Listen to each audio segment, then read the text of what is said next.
Hello and welcome back to episode 2 of the BHS podcast. I'm Eddie and I'm here with my co-hosts Joey Angelil. Yo guys. Christopher Khouiri. Merry Christmas. Mark Al-Khazin. It's your boy. Rawad Eid. That's me. And today we've got a very special guest. She is the reason we are here right now, and without her this project wouldn't exist, so please give a round of applause to Miss Jessica. Hello. So are you ready to get into this, Miss Jessica? Absolutely. Alright. So you were born in Canada. You've lived the majority of your life there. Attended school and university in LEU. You continued your studies in Canada and attended McGill. And now you're back in Lebanon and are the English teacher and IB-CAS supervisor for the school. It's been a journey. Now, a lot of this is common knowledge, but what a lot of us don't know and are curious to learn about is your childhood and time in Canada before university and before coming to Lebanon. So, can I ask a couple questions about that? Okay. Before I ask questions, do you have anything to say about it? Well, I think the past 10 years of my life were probably more interesting, but I'll share. Alright. So, to start things off, were you a person that enjoyed school much? Oh, that's a good question. I actually wasn't a studious person. I didn't like to study. I had to push myself really to do homework. The only thing that I enjoyed doing was English, and that wasn't even until grade 10 that I started to enjoy English class. Wow, okay. Wow. Yeah. So, Nice. you didn't like it that much, but do you have a favorite memory? One of my favorite memories is when I was in 6th grade, I took a test on the planets, and I remember I got an A, and I was just pleasantly surprised, and it stuck with me this whole time. Nice, good job. Nice. You know, that's actually a coincidence. Why? It's a coincidence. You'll see later. Yeah, you'll see later. You'll see later. Ooh. Okay, intrigued. Alright. So, was it a lot different to schools nowadays, or is it roughly the same? I mean, I would say it's roughly the same. Also, I'm not that much older than you guys. It hasn't changed a lot in the past 10 years. But I do could be see... considered as a boomer. I'm... Jessica's not a boomer. I wouldn't go so far as to say that. I do see, however, differences between the high school that I went to and Brumana High School, but we might talk about that in a bit. Yeah, well, actually, that's the next question. Can you name some of the differences? I think what I really like about Brumana High School is the community. Like, you guys have such a great relationship with each other between the grades. I remember when I was in high school, you really just talked to people in your own grade. You didn't talk to people outside of your grade. And when I came to BHS, I was pleasantly surprised by that. Yeah, that's definitely true. I experienced that a lot. Yeah, and then also the events that BHS has, like the International Day and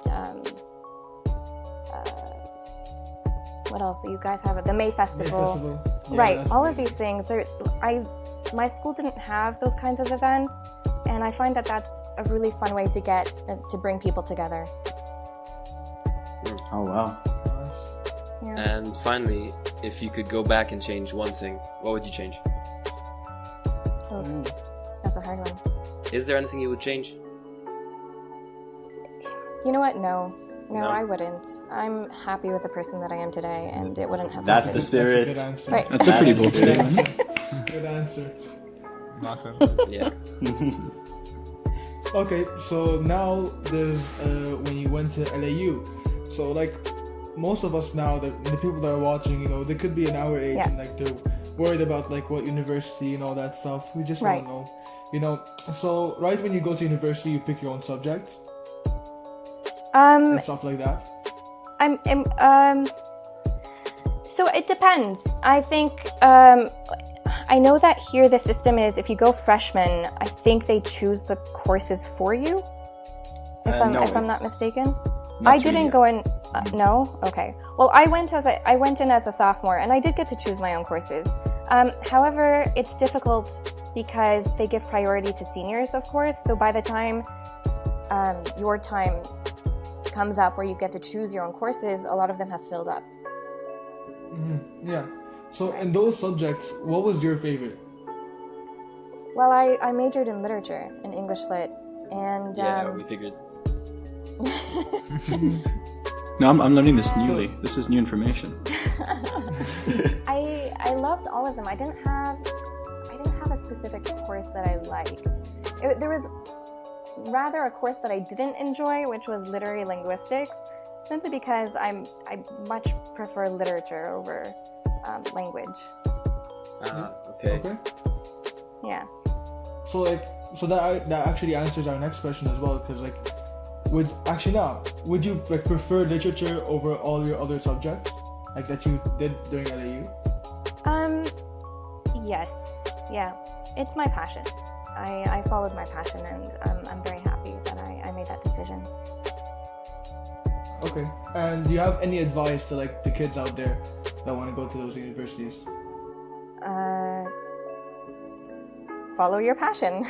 That's That's a good one. cliche, but really, it's good. no, like I was fortunate enough to have a father who told me to follow my passions, and I did just that, and I'm very happy now where I am today.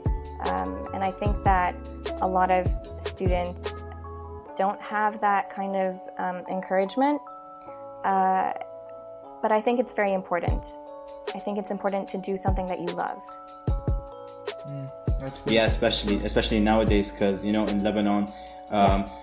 all the parents go like, you have to be a doctor or an engineer. Medicine or engineering, absolutely, Yeah. yes. Now in McGill, okay? Yeah. So when you went to McGill, were you 100% sure of your major, or was it like just a little bit of doubt in it? So I did my master's at McGill. So I did my bachelor's degree at LAU. I had completed that. So going into my master's, yes, of course, I wanted to continue literature. I wanted to specialize in Victorian literature, actually, and that's what I did. I specialized in Victorian literature at McGill. So there wasn't an ounce of doubt. Nice.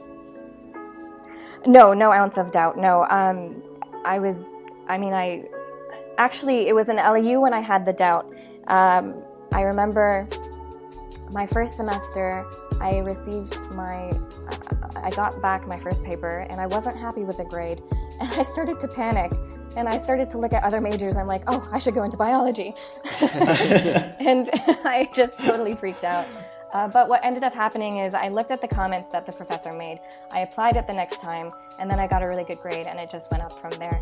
So the only doubt that I had was at the beginning of my time at LAU, which was resolved by not giving up. But McGill, no, I was very much into literature. Just, this is my major, this is what I want to master in. Wow, that's amazing. Yeah. Nice one. Okay, so do you think you've gained any unique advantages from your time in McGill? Well, I mean, for me, the location. I loved my time in Montreal. Montreal's a beautiful city. It's Yeah, I heard. right. It's vibrant, and it's both old and new at the same time. And it's for a city, it's actually quite small, which makes it feel like a community. So it makes it feel more like home, and I really appreciated that. Oh, that's nice. Yeah. And would you recommend it to the people that are listening now? Yes, absolutely. It's a great university. Okay, It's one of the best. And Nice. yeah, people are kind. And despite the stress of doing the work, the writing and the researching, I at least spent a lot of my time there laughing a lot because of the great people that I met. And I had an incredibly supportive cohort. Like it was just a really, really good experience. That's the most important thing. Wait, so Yeah, it is. there's a stereotype, right, that all Canadians are nice, and this isn't on the list. I'm just curious. Is that true? While you were living there, was that like something you noticed, or is that just a myth? Oh gosh, I don't want to get in trouble for my answer. Listen, you know what? No, I do think that Canadians are generally really nice. There is truth to the stereotype. I've experienced it in so many different ways, just going into a Baskin Robbins and ordering ice cream and then talking to the person there about just anything, and it's like a surprising conversation that you would never expect. like they surprise you sometimes with how kind they are and just how they want to get to know you, and like you're not a stranger. It's really nice. It's amazing. Yeah. I mean, and I think that I saw it more when I lived outside of Canada and I experienced other different cultures. Yeah, that makes sense. Yeah. What's another way of saying I'm sorry? Oh, wait, I screwed that up. You know me, I don't have the accent.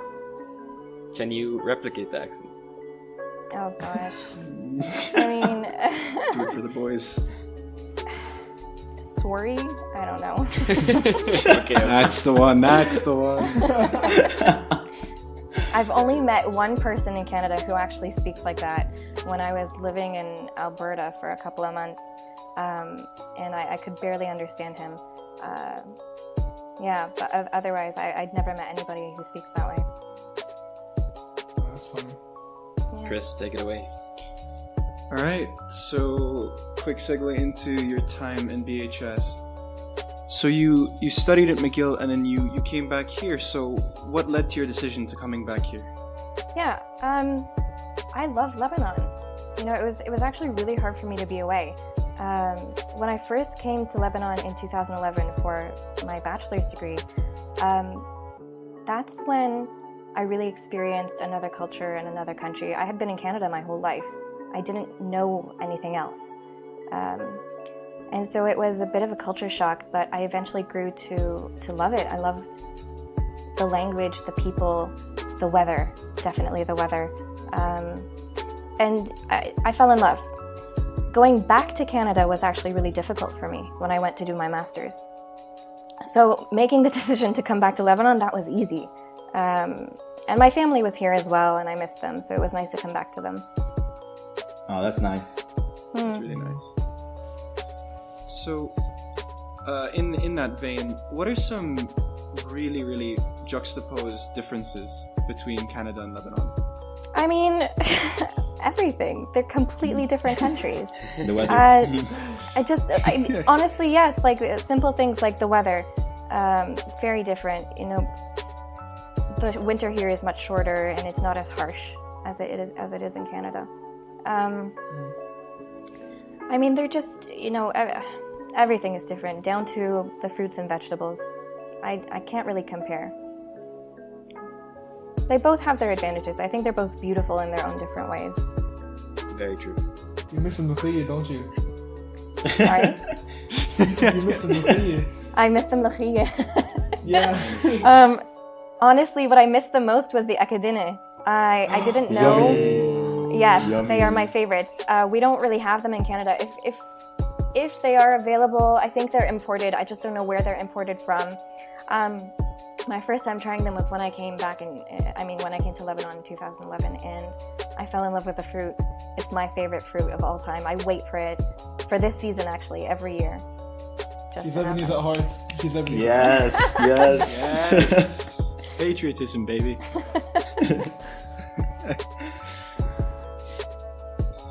Okay, so you're unquestionably a very relatable teacher, but you're not just relatable, you also have an extreme integrity in the way you teach.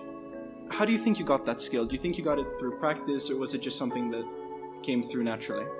Oh, no, I don't think it was like, no, it's not practice. I guess it's just, I don't know, who I am. I think the students made it easy. I mean, I was blessed with really great students these past 3 years. Very approachable, fun, just fun to be around. And I guess I'm a fun person too. And Yes, agreed. I think it's important that you teach what you love. And I think you guys know this because I've taught you. You know how much I love literature. So when you teach something that you love, you can make it fun. Yeah, Oh, Yeah. true. I definitely saw that. Yeah. Okay, moving on to your position as CAS supervisor. So what made you want to take it on? Actually, I remember thinking I wanted to do more for the students the summer before school started for my second year. And when Mr. Shadi came to me with the opportunity, it was sort of perfect how it sort of lined up. I just kept thinking, I want to do more for the kids. I want to do something that's community-centered. And they came to me with this opportunity, and I took it. I thought it was just perfect. Oh, wow. Yeah. It's really awesome. And so, what are the benefits of CAS in your opinion? Well, I'll answer that with a question. Did you guys ever think you'll create the BHS podcast and host it? No. Ooh. No. Yeah, that's a good point. No, but that's the great thing about CAS. It forces you to try new things.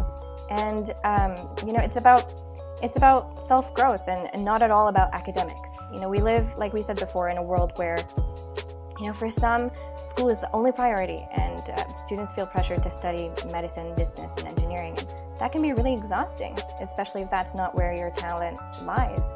So CAS allows you to explore new things. Ooh, nice. And it takes you away from just academic mind, Absolutely. take a break. Exactly. You can take a breather. Yeah, true. Yeah. So, a lot of the time, the service portion of things can be seen as a means to an end. Doing things to make yourself look better or bolster an ego. Do you think that you have to do service for the right reasons, or do you think so long as it is done, the only thing that matters is the end? That's a great question. I know that people have argued about this, of course. Don't volunteer just for the sake of volunteering and being able to put something on your resume. No, I think my philosophy is, just make sure that everything you do and everything you say has a positive intention. It's not just for volunteering, but for everything in life. Make sure that there's positive meaning behind what you do. So I don't know. Maybe there is someone out there who is going through a tough time in life and she really likes to work with kids. And so she decides to volunteer with kids doing something to make herself feel better. I think that's okay. I think that that's a really mature decision, and it shows a self-reflection. And I think that that's okay. And so, as you said, CAS provides fantastic grounds to birth creativity through teamwork. So, what is the most innovative CAS project you've seen so far? And remember that I have the power to completely delete this. I don't know if I can answer this. Careful. Oh no. Measure your words carefully. Well, I've only witnessed 3. We had the BHS talks last year, and the IB2s. Sorry, no, that was 2 years ago. And then the IB2s last year, they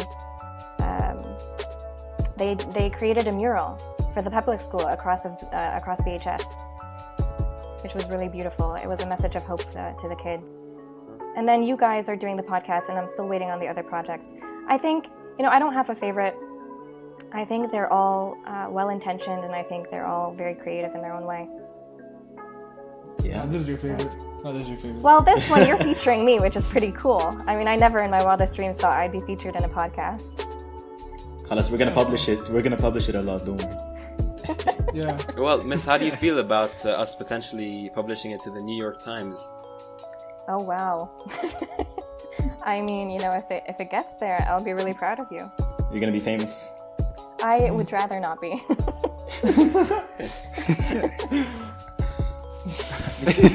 So I'm gonna shift your mindset a little bit off of education.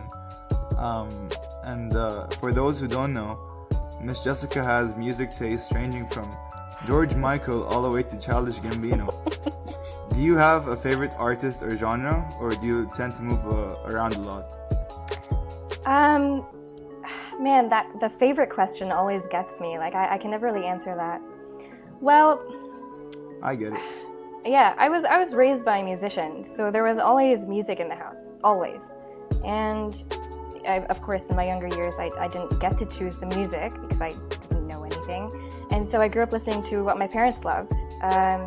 So I remember I would go to school, elementary school, mind you, and my friends would be talking about, I don't know, the Backstreet Boys and the Spice Girls, and I'd be talking about Kenny Rogers and Celine Dion and Barbra Streisand and Neil Diamond. And I grew up with these artists, and once I started to, find music on my own, I didn't really remove anything from my repertoire. I just added new artists and new genres that I really enjoyed.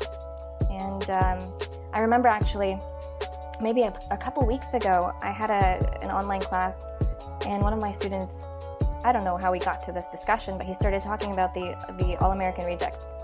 Do you guys know them? No, unfortunately not. Nope. Okay. So they're a great rock band, and he just reminded me of this time in high school where I was really into rock. And Oh, Miss, I'm into rock. I love rock. Yeah? Well, we've all been in that stage. So I just went through this, I started listening to all the songs that I used to listen to 12 years ago. And I still remember the lyrics, and it was really funny. Even though I stopped listening to them, which wasn't my intention, it's just that as you grow up and you listen to new things, your taste changes. It doesn't mean you just stop liking those songs or whatever it is, So it sort of just all gets added together, and that's why I just have a wide taste. Actually, from 10th grade, I remember you like ABBA. Oh yeah, I love ABBA. What exactly sparked your interest in it? Well, also my parents. My mom specifically loved ABBA. So I used to listen to it when I was a kid and dance a lot to their songs. Yeah. Nice. Did I talk about ABBA that much in class? You really did, actually. Oh no! I don't realize it. It's one of the couple things I remember from 10th grade. Oh, one of the couple things. Okay, I see. One of the many things. Sorry. So do you tend to enjoy music more when there's a message behind it? Or are you more of a fan of music and its catchy lyrics and catchy hooks? Yeah, I would say the tune is more important for me. I think once the tune captures me, then I start listening to the lyrics. I'm just one of those people. Even though you would think that I'm more focused on words, when it comes to music, the tune definitely Oh, that's interesting. trumps the lyrics. Yeah. Some would say you have a gift for singing. Would you like to display your talents? Who says that? No, I'm kidding. I'm not. Oh, that's funny. All right, now this part you're gonna be really excited for. All right. Oh, it's the lightning round. Yes, the lightning round. All right. No. Okay. So there are a bunch of questions up to 13, 14. There are some that are pretty easy, they're about you, and there are some in general knowledge, and there are some funny ones. All right. Okay. I'm gonna give you about. Let's be fair. I'm gonna give you about 2 minutes. All right, 2 minutes, because there are some that need time. Right. Okay. Okay. Oh, wait, are you testing me here? No, not testing you. It's just for fun. All right. There are some really funny questions as well. Okay. All right.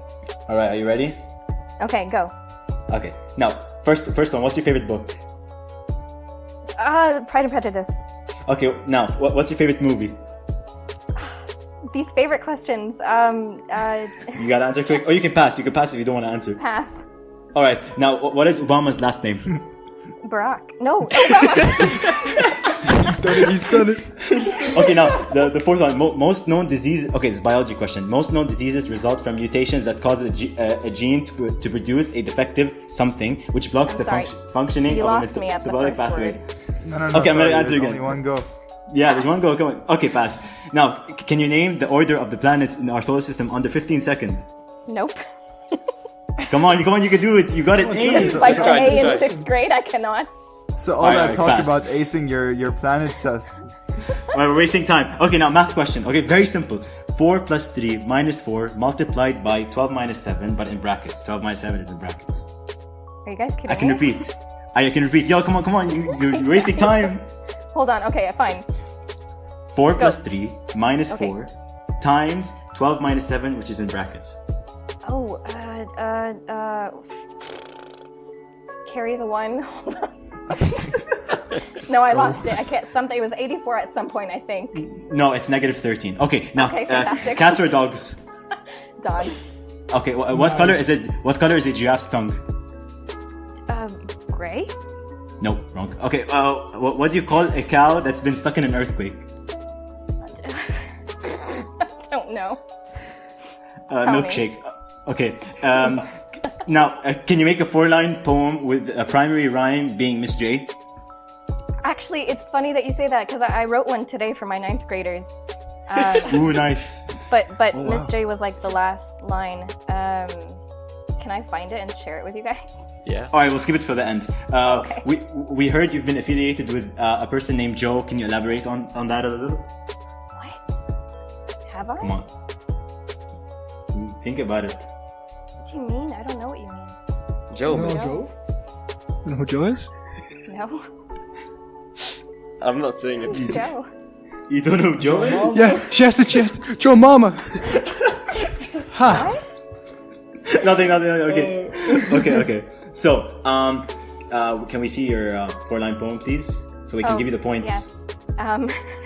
It starts off, see you then, in a den, or maybe online, and that's just fine. See you at noon, not in a room, but perhaps still smiling because Miss J's providing lit.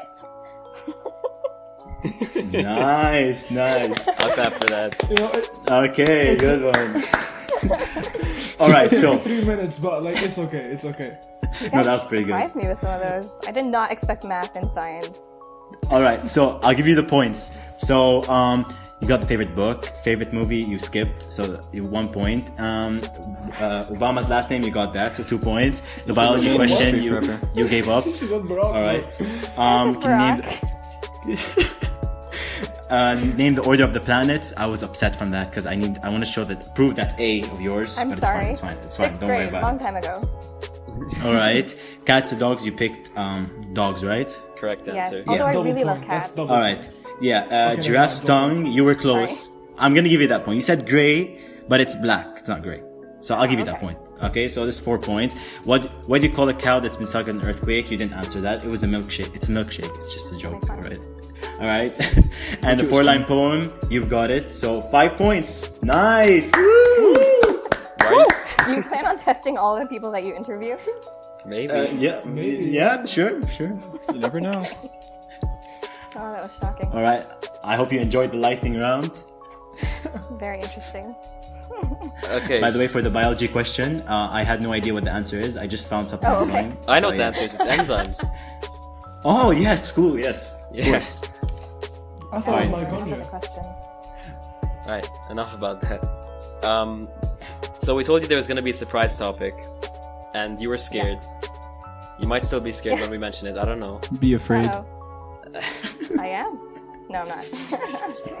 So the surprise topic. What are you? The surprise topic. That tone.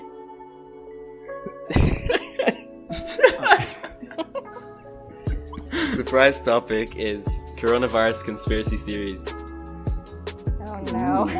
Gloomy. Okay. and I guess each one of us will take one because there's 5 in total. So we just want to get your opinions. Yeah, you can take the first one.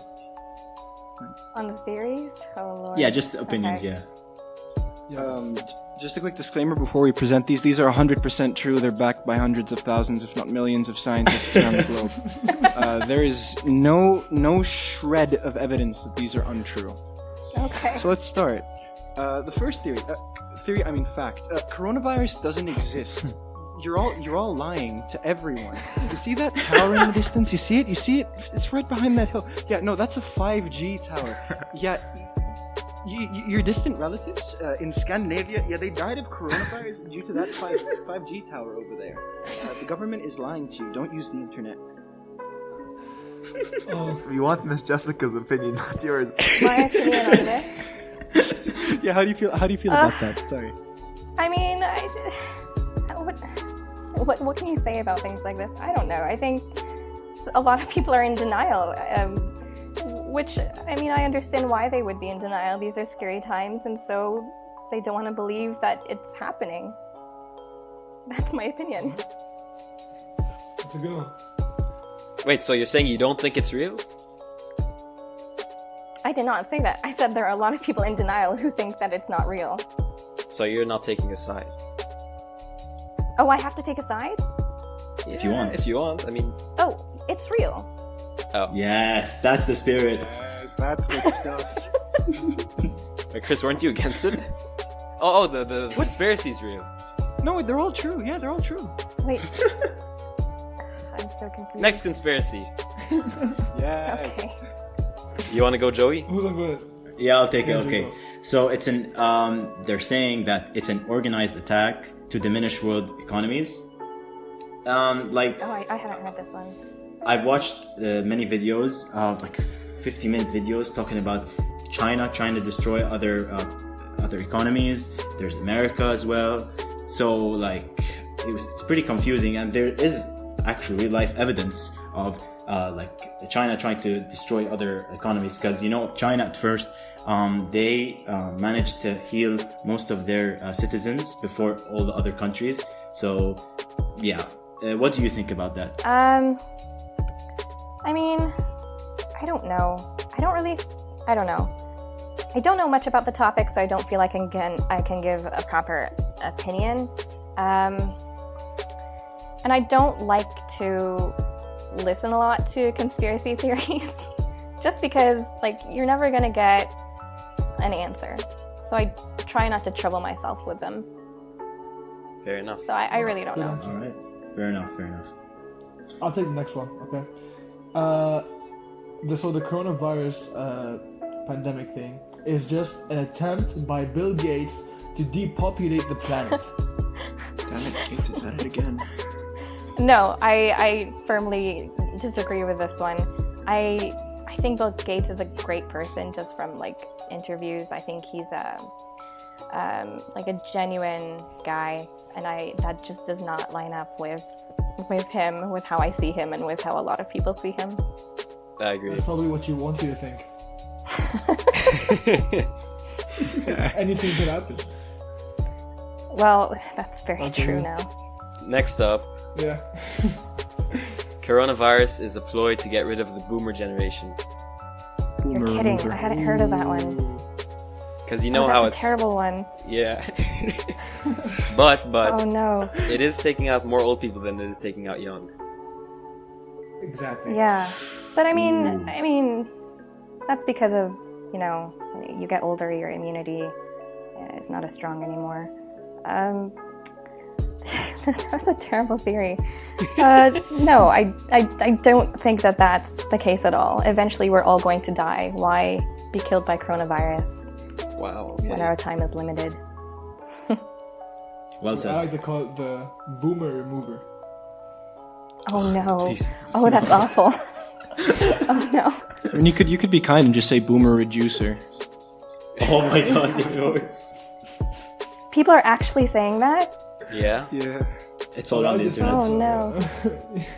Millennials. Can we have another surprise topic? Yeah, actually, you can. How would you like... Okay. This wasn't on the list, but how would you like to go up versus Chris in a slam poetry battle? Oh god. Go against who? Chris in a slam poetry battle. I know that I would lose immediately. Hands down. No. Are you still willing to try? Chris is so talented. You have to trust I Because cannot. I'm a renowned rapper. With a I still W. remember his part in the debate in grade 9. He shocked me. He surprised the whole class. It's like there was this kid in the back who kept to himself all the time, and then suddenly it was like his moment to shine, and it was like a superstar in the making. Oh my god. Because Chris is Thank always you very shining. much. He's always a star. Round of applause for Chris. Yeah, they call the son Chris. Wait. You're kind of avoiding the subject. Yes or no to the poetry slam battle? Oh. Please, No. miss, please. No. Come on. Come on. I would not. Come on. I would not For know. the viewers. For the Can't let them fans. down. For all two of them. Come on. I'm not good at it. I enjoy poetry. I have a deep love for it, but I am not very good. Alright, well, we're not going to pressure you to Slam do anything you poetry, don't want to do. But we are going to thank you so much for letting us do this for a cast project and for being a guest on our second podcast. And before we wrap it up, is there anything you'd like to say? I'm honored. I mean, I think you guys are doing a really good job, and I think that this is a really great idea, and I wish you all the luck. How's the experience? It was fun. It was really fun. You guys are great, and I think that whoever you interview will be very, very lucky indeed. Thank you so much. Thank you, Miss. Wait, Eddie, before you wrap it up. Yeah. It's been me, Rawad, Miss Jessica's favorite student. Okay, you can end it now. Just gotta remind No comments. Necessary? Thank you so much for tuning in. This has been the BHS podcast, and we'll see you in 2 Eat your weeks. green so you get the coronavirus. Peace out. Follow us on social media.